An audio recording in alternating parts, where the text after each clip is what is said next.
এখান থেকে x plus 2y plus k equal 0 হয়েছে। এখন এটা কত বিন্দুগামী?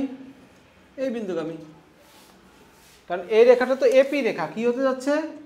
এপি। তুমি বুঝতেছো? এ কমন সহজ মধ্যে স্যার ওখানে তো y এর সহগ -1 ছিল। সহগ না, সংখ্যা। সংখ্যা চেঞ্জ। হ্যাঁ, সংখ্যা চেঞ্জ, সহগ চেঞ্জ কইছে কিনা? এ বি এ সি, এই যে এপি রেখার সমীকরণ চাইছে।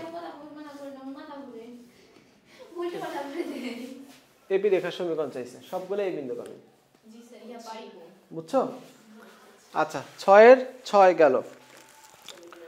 এরপরে 6 এর 9 নম্বর। 9 নম্বর এপি দেওয়া আছে। বলেছে সিডি। সিডি লম্ব এবি। আচ্ছা ঠিক আছে, লম্ব হবে। সিডি কার উপর লম্ব হবে? এবির উপর লম্ব হবে। 1 মিনিট। এপি তো দেওয়া আছে, তাহলে যদি আমরা সমীকরণ তাহলে আমরা সি আগে বের করে নেব। AC = BC = 2:3 থেকে সি বের করে নেব। সি বের করে নেব। তারপরে এবির উপর লম্ব রেখা ধরে তারপরে ওই সি বিন্দুগামী করলে হয়ে যাবে। স্যার এটা তো সিডি রেখার সমীকরণ আছে, ডি বিন্দু বের করব না। ডিও বের করতে হবে, সিও বের করতে হবে। কেন? ডি দিয়ে কি করবা তুমি? সিডি রেখার সমীকরণ চাইছে না স্যার। সিডি কার উপর লম্ব বলো তো? সিডি হচ্ছে এবি এর উপর লম্ব। তো এবির উপর লম্ব রেখা ধরলে তো সিডি রেখা পাওয়া যাচ্ছে। ওকে। আর সি বিন্দুগামী করলে তো হচ্ছে। ডি বিন্দুতে কি করব? পারবো না? জি স্যার।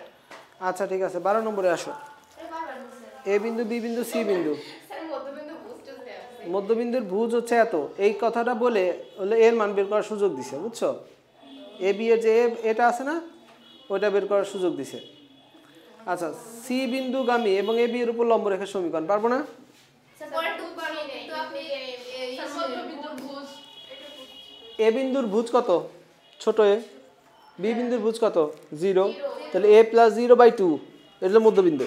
a প্লাস 0 a + 0/2 মানে এই দুটো যোগফল √5/2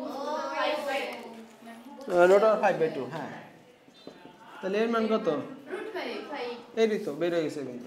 তারপর স্যার পারবো। তাহলে পারার কথাই।